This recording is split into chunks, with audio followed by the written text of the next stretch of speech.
Hello engineer, Radhe Radhe. So engineer, welcome back to our YouTube channel. So engineer, आपके इस video में हम लोग पियोन टाइमर सीखेंगे। एक्चुअली मैं टाइमर और counter down, counter up and down तीनों को एक इंडिविजुअल वीडियो एक स्पेसिफिक वीडियो में बना रखा हूँ। अगर काउंटर सीखना है देन आप मेरे पिछले वीडियो जाके काउंटर सीख सकते हैं। फिलहाल इस वीडियो में हम लोग पियोन टाइमर सीखेंगे। एक्चुअली मैं ज़्यादा कुछ बताऊंगा नहीं, बट पियोन टाइमर का ही केवल एक आपको बताऊंगा, न कि सभी टाइमर आपको एक ही साथ बता दो और आपका कंसेप्ट क्लियर ही ना हो। ठीक, तो पियोन टाइमर को एक्चुअली मैं इस वीडियो में आपको बताऊंगा, वो भी डिटेल वाइज। बस आप इस वीडियो में बने रहिए और देखते रहिए। ठीक, आपको पियोन टाइमर होता क्या है देखिए इंजीनियर। पहली बात मैं इसे डिलीट करता हूँ। ठीक, जब आप भी आप CCW सॉफ्टवेयर खोलिएगा तो यहाँ पे सबसे पहले आपको एक रंग दिखेगा।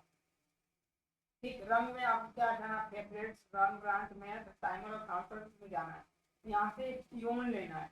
पियोन का फुल फॉर्म क्या होता है देखिए, पियोन का फुल फॉर्म होता है टाइमर ऑन डिले। फिर से बोलिए, टाइमर ऑन डिले होता है। ठीक, टाइमर ऑन डिले होता है। अब मैं बता दिया हूँ।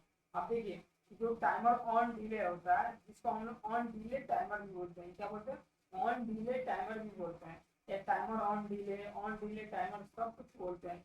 हम लोग कॉमन भाषा में एक्चुअली बोलते हैं, इसलिए मैं आपको बता दूँ। जब इस पर कर्सर रखिएगा तो आपके सामने कुछ इस तरह का पॉपअप होता है। जो पॉपअप में लिखा हुआ है उसको आप पढ़ लीजिए।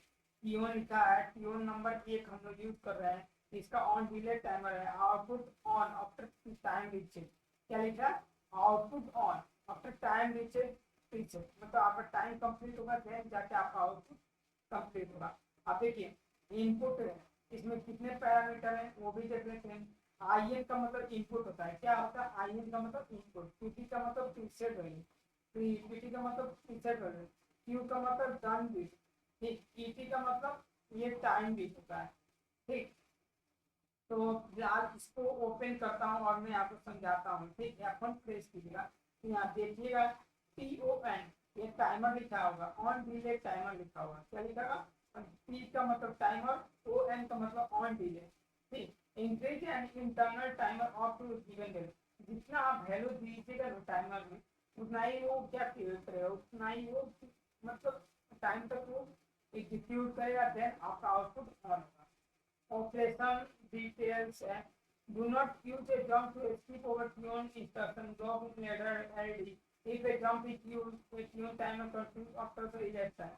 अब देखिए, elapsed time में यहाँ पे हो जाएगा, जंप में इसका यूज नहीं किया जाता है। फॉर एग्जाम्पल देख सकते हैं, rung 1 contains a jump, rung 2 contains tune instruction block with an elapsed of time of 10 seconds. Enable the jump from 1 to rung 3. Disable the jump after 30 seconds. The elapsed time is 30 seconds, not 10 seconds as defined in the elapsed time. तो actually jump में इसका use मत कीजिएगा, आप बाकी तो आप पढ़ते रहिए। किस किस लैंग्वेज में यूज होता है? Function block diagram, ladder diagram, structure text होता है। किस किस पीएलसी के साथ वर्क होगा? 810, 820, 830, 850, 870 और 800 सिमुलेटर के साथ ये वर्क करता है। अब ये देखिए, क्यून है, ये फंक्शन ब्लॉक डायग्राम का आपका ब्लॉक है। इसमें पैरामीटर कितने होते हैं? 4 पैरामीटर होते हैं। आईएन इनपुट होता है। पीटी क्या होता है? आपका प्रोग्राम टाइम होता है। कितना होता है? Program time. पीटी का फुल फॉर्म प्रोग्राम टाइम। जितना आप वैल्यू टाइम दीजिएगा उतना ही होता है। क्यू क्या होता है? यहाँ पे एक आउटपुट होता है। क्यू मतलब आउटपुट, यानी डन बिट बोल सकते हैं एक तरफ से। ईटी क्या होता है? इलेक्ट टाइम होता है। इलेक्ट टाइम आपका कितना देर टाइमर चला उसका होता है। अब देखिए, जो इसका पैरामीटर होता है इनपुट का, इनपुट होता है। पीटी का इनपुट होता है और क्यू का आउटपुट होता है। ईटी आउटपुट होता है। इसका डाटा टाइप बूल होगा। पीटी का डाटा टाइप टाइम होगा। ठीक, क्यू का डाटा टाइप बूल होगा। ईटी का डाटा टाइप टाइम होगा। अब देखिए, इसका डिस्क्रिप्शन क्या है? अगर ट्रू रहेगा तो आपका टाइमर क्या करेगा? इंक्रीज करेगा। अगर फॉल्स रहेगा तो टाइमर आपका घटेगा। ठीक, आप पीटी क्या मैक्सिमम प्रोग्राम आप जितना टाइम डालिएगा उतना वो यूज होता है। तो इसको हम करके देखेंगे और आपको समझाएंगे भी, बट इसको पहले समझ लीजिए, इसलिए मैं आपको पहले समझा रहा हूँ, देन कुछ कराऊंगा। यहाँ ट्रू क्या होगा? प्रोग्राम टाइम है 11। अगर ट्रू होगा तो प्रोग्राम टाइम आपका 11 होना, रनिंग करना शुरू हो जाएगा। ठीक है, फॉल्स होगा, प्रोग्राम टाइम हैज नॉट इलेप्ट, आपका प्रोग्राम टाइम इलेप्ट नहीं हुआ।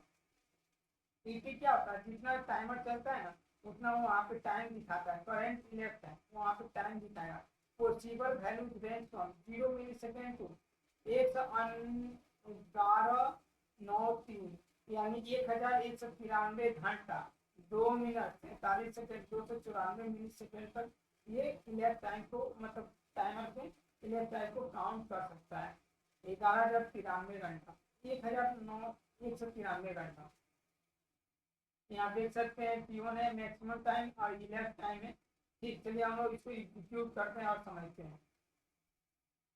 ये P1 टाइमर है ना, तो इसका लोकल वेरिएबल में जाइएगा तो P1 टाइमर का लोकल वेरिएबल को ऑन कीजिएगा तो यहाँ पे देखिए P1 इसका नाम है और डाटा टाइप क्या है इसका P1 है। अब यहाँ देखिए P1 इनपुट है, ये इनपुट है और इसमें आपको उसको बताने से पहले ही समझा दे रहा P1 PT है, ये PT है, ये आप क्या है PT है और इसका डाटा टाइप टाइम है। अब ये देखिए इसको कब यूज करते हैं यहाँ पर खुद ही आप पढ़ सकते हैं, खूब अच्छे तरीके से ये आपका मतलब डिफाइन कर रखा है। अगर नहीं समझ में आ रहा है तो देन मैं आपको समझा देता हूँ एक, ठीक। अगर इंग्लिश में आपको दिक्कत हो रहा है तो मैं समझा दे रहा हूँ। देखिए P1 है, ये इनपुट है, तो ये क्या बोल रहा है, if rising edge start increasing internal time, वो टाइमर को मतलब इंक्रीज करने का है। If falling edge stop and reset time internal time, अगर राइजिंग एज होगा तो स्टार्ट इंक्रीजिंग इंटरनल टाइम, जो इंटरनल टाइमिंग होगा ना उसको इंक्रीज करेगा। अगर फॉलिंग एज आएगा देन उसको रीसेट कर देगा, ठीक। और T1 का PT है, ये PT है, PT मैक्सिमम प्रोग्राम टाइम, जितना आप टाइम डालेगा कि मेरा मोटर 10 सेकेंड तक चलना चाहिए उसके बाद बंद हो जाना चाहिए, इस टाइप का हो सकता है। P1 का ये Q है, ये Q क्या होता है, डन मान लीजिए, यहाँ पे बुल होता है, शुद्ध 5000 में DN होता है तो इसमें Q होता है, ठीक। अगर जब ये बीट आएगी तो ये बुल देगा, ये प्रोग्राम टाइम इज, अगर ये ट्रू होगा तो ये प्रोग्राम टाइम लेफ्ट हो जाएगा, मतलब वो ओके हो जाएगा, ठीक है। ईटी का मतलब इलेक्ट टाइम होता है, ईटी का फुल फॉर्म क्या होता है, इलेक्ट टाइम। आईएन का मतलब इनपुट, ईटी का मतलब प्रोग्राम टाइम, क्यू का मतलब डन होता है, जिसे हम लोग भूल बोलते हैं। ईटी का फुल फॉर्म इलेक्ट टाइम होता है। पी डेट का मतलब प्रीवियस डेट होता है। आर ई जे राइजिंग एज होता है, आर आर ई डी का मतलब राइजिंग एज होता है, ठीक। आप देखिए जो पी डेट है इसका एलियास क्या है, पी डेट, और इसका डाटा टाइप क्या है, टाइम है, प्रीवियस डेट को बताएंगे। एज क्या है, आप देखिए ये क्या होता है कि राइजिंग एज बताता है, ठीक। बस इतना ही है और कुछ भी नहीं है। चलिए हम लोग मेन प्रोग्राम में आते हैं और समझते हैं। तो इसको देखिए इनपुट के लिए मैं क्या करता हूँ, एक एनो बिट ले लेता हूँ, ले लेता हूँ एक एनो बिट, और आउटपुट के लिए मैं क्या करता हूँ, एक रंग लेता हूँ, ठीक, एक रंग ले लेता हूँ और रंग में एक इनपुट डाल देता हूँ, क्यों डालूंगा, और देन उसको बाद में आउटपुट को ऑन कर दूंगा, ठीक। यहाँ देखिए लॉजिक क्या है, अगर मैं I0 को ये इनपुट प्लेस करूँ तो मेरा टाइमर कितने सेकंड तक चलना चाहिए, और इसके टाइमर में जब भी टाइमर डिफाइन कीजिएगा T के साथ हैश टैग ठीक 10 सेकेंड ऐसा कुछ लिखिएगा, T हैश 10 सेकेंड। अगर आपको मिनट में लिखना है तो क्या कीजिएगा 1M लिख दीजिएगा, ठीक। अगर आपको सेकेंड में लिखना है, ठीक, क्या लिखना है सेकेंड में तो S लिख दीजिएगा और मिनट में तो M लिखिएगा और डेट आवर में लिखना है H लिख दीजिएगा, ठीक। अगर आपको डे में लिखना है तो D लिख दीजिएगा, ठीक। और ये दिन लिखना होगा तो ऐसे कर सकते हैं। चलिए ऐसे ही हम लोग 10 सेकेंड फिलहाल में ले लेता हूँ, ठीक। ये गलत हो गया है, 10 सेकेंड्स में ले लिया हूँ। अब इसके बाद यहाँ पे टाइम को इलेक्ट टाइम यहाँ पे दिखाएगा, ठीक। अगर मैं यहाँ पे क्या इसका लिख देता हूँ प्रोग्राम टाइम, टाइम इसका नाम लिख दिया हूँ और इसमें क्या करता हूँ वेरिएबल कर देता हूँ और इसका डाटा भी टाइम बना देता हूँ, ठीक। यार प्रोग्राम टाइम लिख देता हूँ, पी टाइम, सब बात छोड़िए, पी टाइम लिख दिया हूँ, पी टाइम, ठीक। अब तो सही है ना, मैंने पी टाइम लिख दिया और यहाँ पे इलेक्ट टाइम, ई टाइम लिख दिया था, क्या लिख देता हूँ, ई टाइम, ई टाइम। अब तो आपको समझ में आता होगा ना। और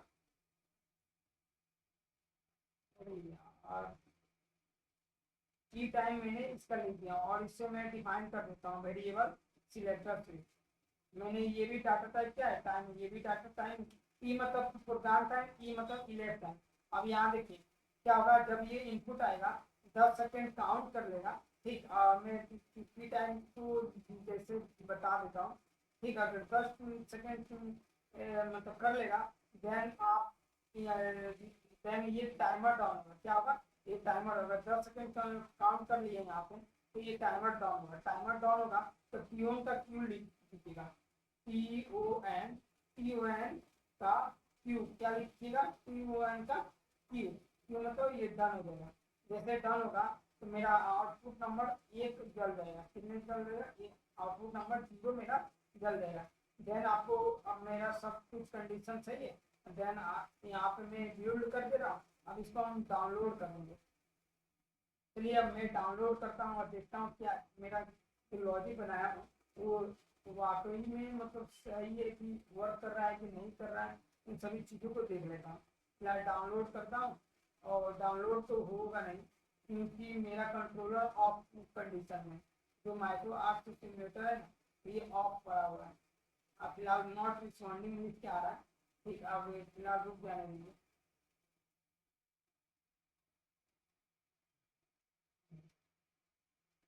ऑन करना मैंने भूल गया था सिमुलेटर को, क्योंकि हम लोग सिमुलेटर के साथ ही ऑन कर रहे हैं। तो यहाँ पे देख सकते हैं, यहाँ पे जो हम लोग कंट्रोलर है 2080 LC50 48QWD-C में, ये सभी चीज एक चीज मैंने बता रखा हूँ कि कनेक्शन फेड आया।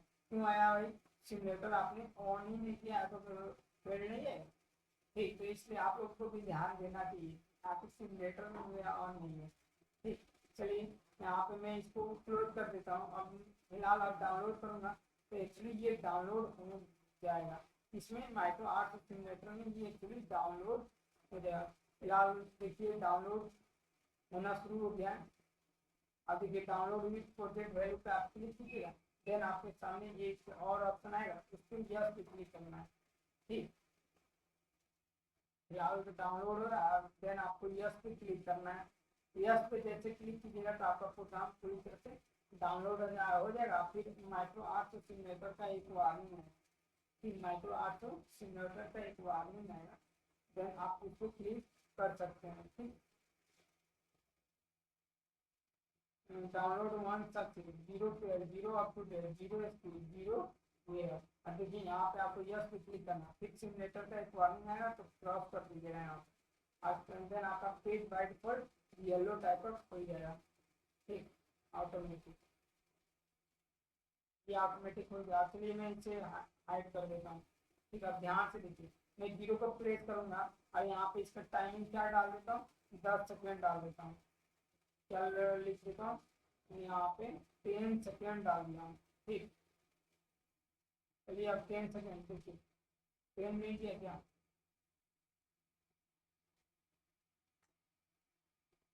चलिए अब 2 मिनट से आ गया। अब यहाँ पे ये टाइमिंग करेगा ये और 10 मिनट हो जाएगा। अब मैं क्या करता हूँ, यहाँ पे ऑन करता हूँ। ठीक, और मैं इसको छोटा भी कर लेता हूँ कि आपको समझ में आया, सामने सामने दिखे। अब देखिए मैं जीरो नंबर की इनपुट को जैसे प्रेस करूँगा तो यहाँ पे 2 second, 3 second, 4 second, 5 second, then ये 10 सेकेंड जैसे होगा तो ये डन हो जाएगा। ये डन होगा देन आउटपुट मेरा ऑन हो जाएगा। ठीक है, 10 सेकेंड हो गया, देन ये 10 सेकेंड हुआ तो टाइमर ये डन हो गया। अब देन जाके आपका आउटपुट ऑन हो गया। मैं इसे ऑफ करता हूँ तो देखिए आपका ये बंद हो जाएगा। बंद हो गया ना, ये सही होता है क्यों टाइमर। जैसे मान लीजिए ऑन किया हूँ, अब देखिए, अब देखिए ये फिर से टाइमिंग होना शुरू हो गया। ठीक, फिर 10 सेकेंड बाद ये आपका आउटपुट ऑन हो जाएगा। ठीक है, देखिए आउटपुट ऑन हो गया ना और ये आपका रन आएगा। सो इसमें आज के इस वीडियो में इतना ही पीओ टाइमर बताना था, मेरा यही मकसद था। नेक्स्ट वीडियो में मैं आपको पीओ टाइमर समझाऊंगा। तो पीओ टाइमर देखने के लिए आप मेरे नेक्स्ट वीडियो में मिलते हैं। तब तक के लिए थैंक्स इंजीनियर, राधे राधे।